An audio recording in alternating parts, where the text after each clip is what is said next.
Hi everyone, I'm popping on here to do an impromptu live because I've just come off a live Q&A session with the women that I'm working with one-to-one at the moment.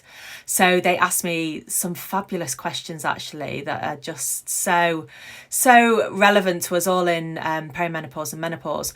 But one thing that was asked about and I talked quite a lot about, so just thought I'd share some kind of like highlights with you all about it, was around anger and about how we experience surges of anger during perimenopause and menopause. So I know a lot of you experience this because I've heard women telling me about this, but also speaking to GPs, specialist menopause GPs. I hear that this is quite a common thing that comes through into their clinics as well, alongside anxiety. So I've got some thoughts I wanted to share with you. And as always, I know I always say this, but we are totally unique. I think this is my anxiety as a therapist, really, because normally in years gone by, obviously I'm sat with somebody and I will share some reflections and I'll see how that's landed and they will reflect back and so I can kind of know how that's going, really. Whereas obviously here, this is out to all of you. So some of what I will say might resonate and some of it won't, because that's just how it is, really. See how all this lands with you. So there are kind of 3 points that I wanted to share with you. One, around the anger, the kind of surges of anger that we get. One point to share with you is that I've learned from all my years as a therapist is that sometimes anger is like the gatekeeper of grief and loss and trauma, but especially grief and loss and sadness actually. So sometimes the anger there is a way to our inner world is almost trying to protect ourselves from the experience of sadness, those more vulnerable, tender parts of ourselves. So sometimes that's a really key thing to reflect on. And to sometimes seek support with that or reflect on it ourselves, talk it through with somebody, read, just kind of be curious really around that, and whether there's some processing of some things that are behind the anger. So that's one thing I shared. Another thing is that we as women become incredibly intuitive at this time of life. We are intuitive beings anyway, but in a way I think that it's there as a younger woman. Definitely, like I say, we're intuitive, but it's almost like the space opens up and things is changing so much that we become so much more connected to that intuitive self, which is amazing. And oh my goodness, I actually put a video on this, didn't I, yesterday? I was really kind of feeling so just so moved actually by the depth of intuition and wisdom that so many of us are connecting with. However, that intuition and connecting in that way can lead to us feeling completely enraged and quite justifiably actually.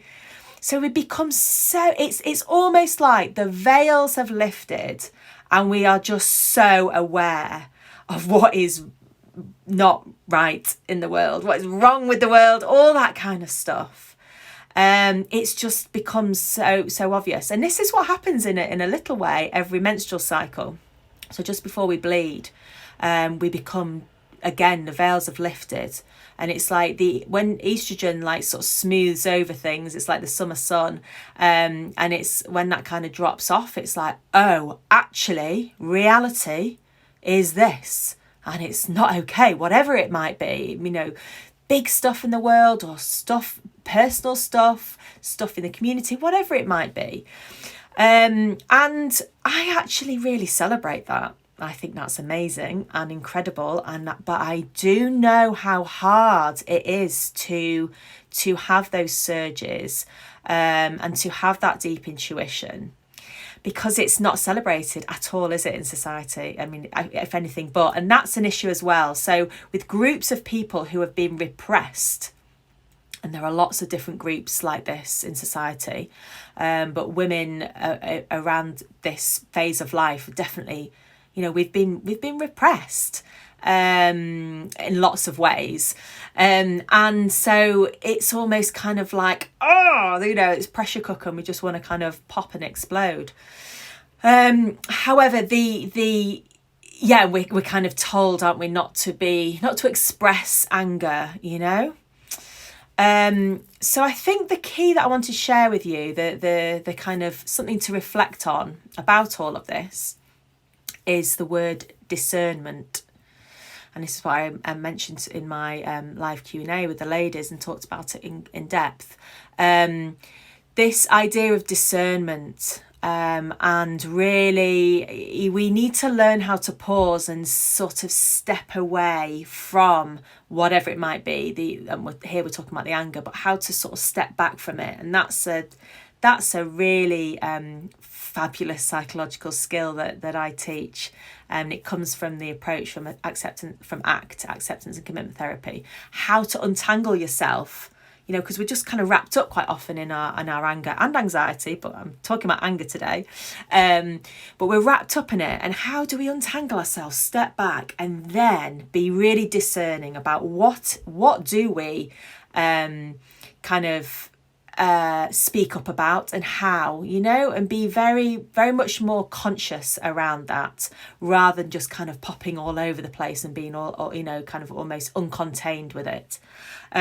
So there's some really good psychological skills that we need to learn how to use this incredible intuition and power, because we need that. I've said this so many times, but I'll say it again. I'll say it another million times if I need to. The world actually really needs women going through perimenopause and menopause and beyond, to because we've got this because the veils have lifted, and because we've got this clarity, we do need to be speaking out for sure, for ourselves, for